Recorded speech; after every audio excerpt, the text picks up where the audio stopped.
ഒന്നും രണ്ടുമല്ല, US ആക്രമിച്ചത് ഇറാന്റെ 140 സൈനിക കേന്ദ്രങ്ങൾ. പശ്ചിമേഷ്യ വീണ്ടും അതിശക്തമായ യുദ്ധത്തിലേക്ക് കടന്നിരിക്കുകയാണ്. ആഗോള രാജ്യങ്ങൾക്കിടയിൽ ദിനംപ്രതി സാഹചര്യങ്ങൾ രൂക്ഷമായി കൊണ്ടിരിക്കുകയുമാണ്. ഹോർമുസ് കടലിടുക്കിൽ വാണിജ്യ കപ്പലിനെ ആക്രമിച്ചതിന് ഇറാനിയൻ സേനയെ ഉത്തരവാദികളാക്കുമെന്ന് US സെൻട്രൽ കമാൻഡ് ശനിയാഴ്ച ഇറാനെതിരെ 3ാം റൗണ്ട് ആക്രമണം പൂർത്തിയാക്കിയതായി സെൻകോമിന്റെ ഔദ്യോഗിക പ്രസ്താവനയിൽ പറഞ്ഞു. കടൽ അധിഷ്ഠിത യുദ്ധവിമാനങ്ങൾ, ഡ്രോണുകൾ, നാവിക കപ്പലുകൾ എന്നിവ ഉപയോഗിച്ച് വിക്ഷേപിച്ച കൃത്യതയുള്ള യുദ്ധോപകരണങ്ങൾ ഉപയോഗിച്ച് US സൈന്യം ഏകദേശം 140 ഇറാനിയൻ സൈനിക ലക്ഷ്യങ്ങൾ ആക്രമിച്ചു. ഇറാനിയൻ മിസൈൽ, ഡ്രോണുകൾ, നാവികശേഷികൾ, വെടിമരുന്ന് സംഭരണ സൗകര്യങ്ങൾ, ആശയവിനിമയ ശൃംഖലകൾ, തീരദേശ നിരീക്ഷണ സ്ഥലങ്ങൾ എന്നിവ ലക്ഷ്യങ്ങളിൽ ഉൾപ്പെടുന്നു. ഈ ആഴ്ച 3 രാത്രികളിലായി കമാൻഡർ ഇൻ ചീഫിന്റെ നിർദ്ദേശപ്രകാരം 300-ലധികം ലക്ഷ്യങ്ങൾ സെൻകോം ആക്രമിച്ചു. ഇത് ഇറാന്റെ സിവിലിയൻ നാവികരെയും കടലിടുക്കിലൂടെ സ്വതന്ത്രമായി കടന്നുപോകുന്ന വാണിജ്യ കപ്പലുകളെയും ആക്രമിക്കാനുള്ള കഴിവിനെ ദുർബലപ്പെടുത്തി. സെൻകോം പ്രകാരം സുപ്രധാനമായ അന്താരാഷ്ട്ര സമുദ്ര ഇടനാഴിയിലൂടെയുള്ള വാണിജ്യ കപ്പലുകളുടെ ഗതാഗതം തുടരുന്നു. മെയ് ആദ്യം മുതൽ ഹോർമുസ് കടലിടുക്ക് വഴി 800-ലധികം വാണിജ്യ കപ്പലുകളുടെയും 400 ദശലക്ഷം ബാരൽ അസംസ്കൃത എണ്ണയുടെയും വിജയകരമായ ഗതാഗതം സുഗമമാക്കുന്നതിന് US സേന സഹായിച്ചിട്ടുണ്ട്.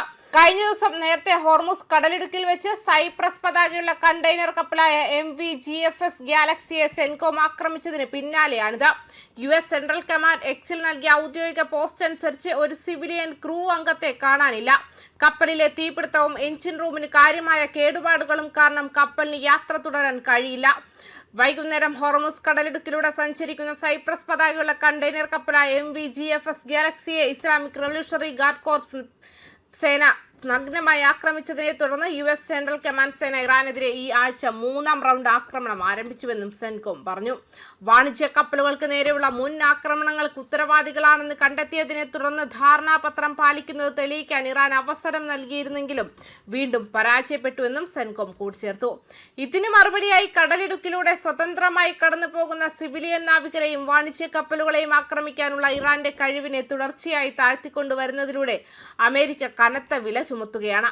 കമാൻഡർ ഇൻ ചീഫിന്റെ നിർദ്ദേശപ്രകാരമാണ് ആക്രമണം നടത്തുന്നതെന്നും എക്സ്പോസ്റ്റ് പറഞ്ഞു. അതേസമയം ഇറാനെതിരായ US ആക്രമണത്തിന് പിന്നാലെ ഗൾഫ് രാജ്യങ്ങളിലെ US സൈനിക താവളങ്ങൾക്ക് നേരെ വൻ ആക്രമണം നടത്തി ഇറാൻ തിരിച്ചടിക്കുകയും ചെയ്തു. ഇത് മിഡിൽ ഈസ്റ്റിൽ മുഴുവൻ സംഘർഷം വർദ്ധിപ്പിച്ചു. രാജ്യത്ത് സുരക്ഷാ ഭീഷണിയുടെ തോത് വർദ്ധിച്ചതിനെ തുടർന്ന് ദോഹ ഉൾപ്പെടെ രാജ്യത്തുടനീളമുള്ള പൗരന്മാരുടെ മൊബൈൽ ഫോണുകളിൽ ഖത്തർ ആഭ്യന്തര മന്ത്രാലയം ഞായറാഴ്ച അടിയന്തര സുരക്ഷാ മുന്നറിയിപ്പ് നൽകിയതായി റിപ്പോർട്ടുണ്ട്.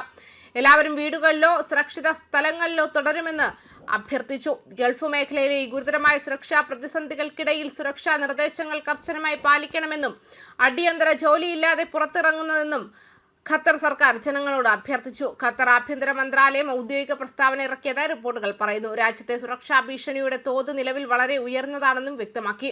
എല്ലാ പൗരന്മാരോടും പ്രവാസികളോടും അനാവശ്യമായ നീക്കങ്ങൾ പൂർണ്ണമായും ഒഴിവാക്കാൻ മന്ത്രാലയം അഭ്യർത്ഥിച്ചു. വ്യോമാക്രമണങ്ങളിൽ നിന്നും സുരക്ഷ ഉറപ്പാക്കാൻ എല്ലാവരും അവരവരുടെ വീടുകളിലോ സുരക്ഷിത സ്ഥലങ്ങളിലോ മാത്രം തുടരാൻ ആവശ്യപ്പെട്ടിട്ടുണ്ട്. US താവളങ്ങളിൽ ഇറാൻ നടത്തിയ പ്രതികാരാക്രമണങ്ങളെ തുടർന്ന് ദോഹയിൽ വലിയ സ്ഫോടനങ്ങളും കുവൈറ്റ്, ബഹ്റൈൻ, ജോർദാൻ എന്നിവിടങ്ങളിൽ സ്ഫോടനങ്ങളും ഉണ്ടായതായി ദൃക്സാക്ഷികൾ റിപ്പോർട്ട് ചെയ്തതിനെ തുടർന്നാണ് ഈ നടപടി സ്വീകരിച്ചതെന്ന് മന്ത്രാലയം അറിയിച്ചു. ന്യൂസ് ഡെസ്ക് കർമ്മ ന്യൂസ്.